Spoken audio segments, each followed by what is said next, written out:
Donc je suis ici à l'exploitation de Monsieur Picard et nous constatons ici aujourd'hui samedi 11 juin les dégâts occasionnés après l'inondation des mois de mai et juin.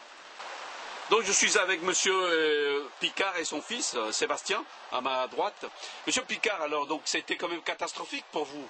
Ah bah oui, on n'a jamais vu ça, hein. Au mois de juin, des crues comme ça, c'est... Et là vous avez quoi? Vous avez des tomates que je... Et là, ici il y a 300 pieds de tomates, on en avait plus de 1000 sur l'exploitation et tout est fichu. Tout est fichu.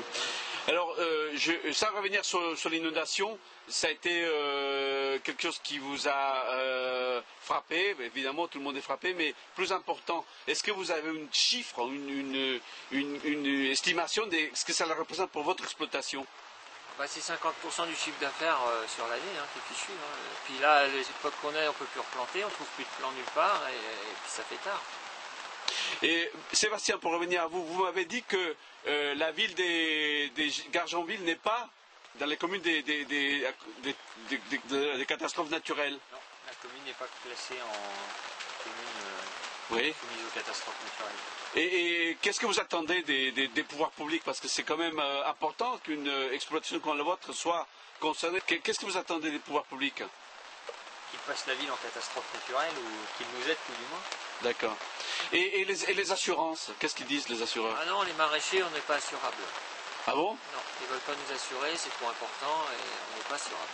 D'accord. On peut contracter l'assurance. Et aujourd'hui, c'est samedi 11 juin, il pleut, c'est quelque part une double peine, parce que vous n'avez pas la possibilité de travailler, n'est-ce pas? Ah ben là, les terres ne vont pas ressuyer, on ne peut pas replanter, on est coincé encore pour une semaine peut-être. D'accord. Ok, et maintenant, il faut juste attendre que ça se passe, quoi. On va attendre. Oui, bonjour, Joël Mouzin, vice-président de la FNSEA. Je voudrais m'adresser à M. Mortureux et Mme Lacroute. Je ne veux pas sous-estimer, bien entendu, les conséquences pour la population. Et la priorité, et là, en tant que responsable agricole, c'est la protection des populations, bien évidemment. Néanmoins, à la période où c'est arrivé, il faut savoir que l'agriculture paye un lourd tribut, aussi économique en la matière. Alors bien sûr, il y a l'enjeu assurance, que nous prônons, bien évidemment, pour aller vers de la généralisation. N'empêche qu'on a, avec ce qui s'est passé là, des trous dans la raquette. On a un fonds des calamités agricoles, qui nous a été ponctionné à un moment donné, je le dis quand même au passage, et puis il y a les zones d'expansion des crues, où il y a eu un travail qui a été enclenché avec les ministères concernés, avec les chambres d'agriculture, et c'est tant mieux, maintenant il va falloir mettre en opérationnel ce travail qui a été mis en place, M. Mortureux, mais de façon urgente, pour que cet événement qui vient de se passer va nous permettre de pouvoir faire de la complémentarité entre assurance, fonds des calamités agricoles, catastrophes naturelles, zone d'expansion des crues, et puis je dirais même lâcher d'eau, parce qu'il y a eu ça. Et si je dis que ça arrive au plus mauvais moment, c'est qu'on a des zones de maraîchage qui ont été mises en place, où tout est perdu. Et sans parler des conséquences sanitaires. Et M. Mortureux, vous avez un passé sur ces questions sanitaires, qui amènent aujourd'hui, que ce soit des hydrocarbures, que ce soit des poissons qui se retrouvent dans les champs, avec les conséquences sanitaires pour les denrées alimentaires, mais aussi pour les prairies, pour les cultures. Donc c'est qui va payer tout cela, parce qu'on est sur de la perte de fonds. Donc je crois que nous avons besoin, et c'est vraiment ce message-là que je veux vous faire passer, et que vous nous répondiez, comment on va pouvoir donner des messages forts aux agriculteurs sous cette complémentarité. Merci beaucoup, M. Mortureux. Je vous donne la parole. C'est vrai qu'on a beaucoup parlé communes et centres urbains. C'est vrai que cette question-là aussi, elle est posée. Merci de l'avoir en tout cas rappelé. M. Mortureux, puis peut-être Mme Lacoutre sur le même sujet.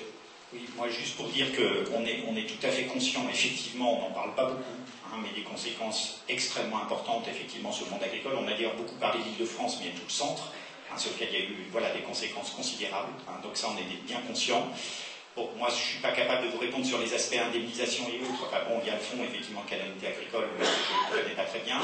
Par contre, oui, nous avons travaillé ensemble depuis un certain temps à l'élaboration d'un guide pour effectivement mieux prendre en compte voilà, tous ces enjeux agricoles. Encore une fois, je le disais, dans un compromis complexe entre différents enjeux sur un territoire donné, je pense que c'est fondamental.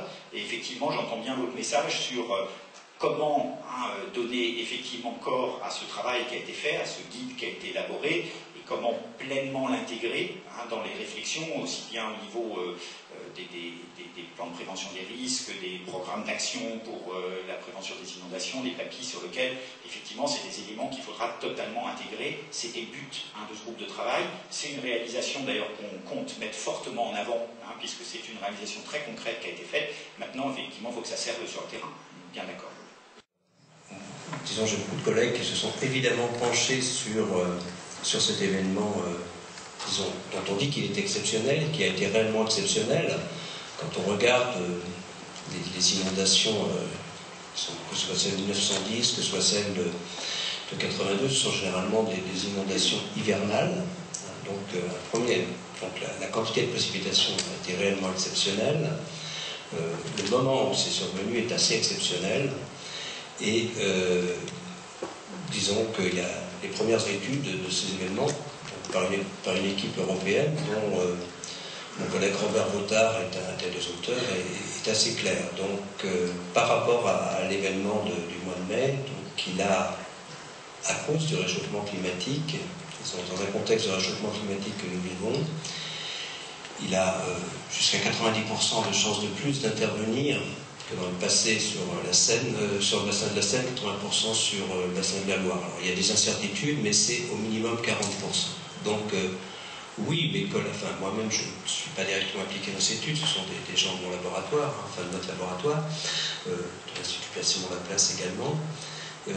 Oui, il y a un diagnostic assez clair pour les événements de fin mai par rapport aux quantités de précipitations.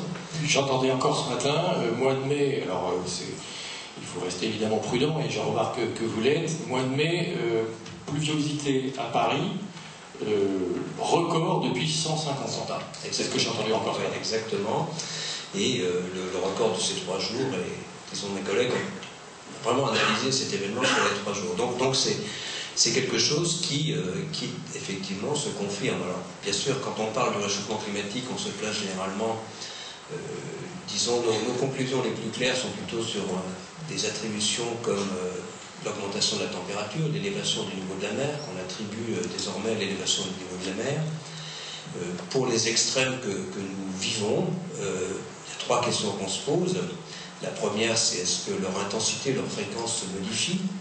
La deuxième est si oui, s'il y a des changements de caractéristiques de ces événements extrêmes, est-ce que c'est déjà nos activités humaines? Et bien sûr, la question peut-être la plus importante, c'est vers quoi on va.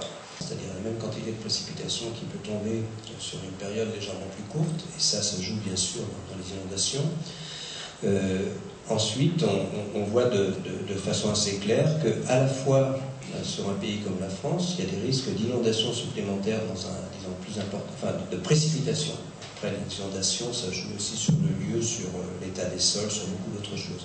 En tout cas, là, je me limite aux précipitations, des précipitations plus importantes du type de celles qu'on a connues, et à la fois de sécheresses plus importantes. Disons, moi-même, je suis impliqué dans le conseil scientifique, en tout cas du bassin Seine-Normandie. En tout cas, je peux interagir avec eux, et c'est clair que le problème pour notre bassin ici sur lequel on est, eh bien, c'est plus à moyen terme, disons à l'échelle de 30-40 ans, plus une diminution du flux des rivières. Alors, les gens se demandent comment c'est compatible ce risque, comment on explique aux gens que ça c'est bien une des préoccupations, et malgré tout il faut avoir cette préoccupation des risques d'inondation supplémentaires qui est aussi bien là. C'est parce que l'été il y aura plus d'évaporation, il y a aussi des périodes de sécheresse, mais donc en gros, disons, en termes de cycle hydrologique, un climat plus variable.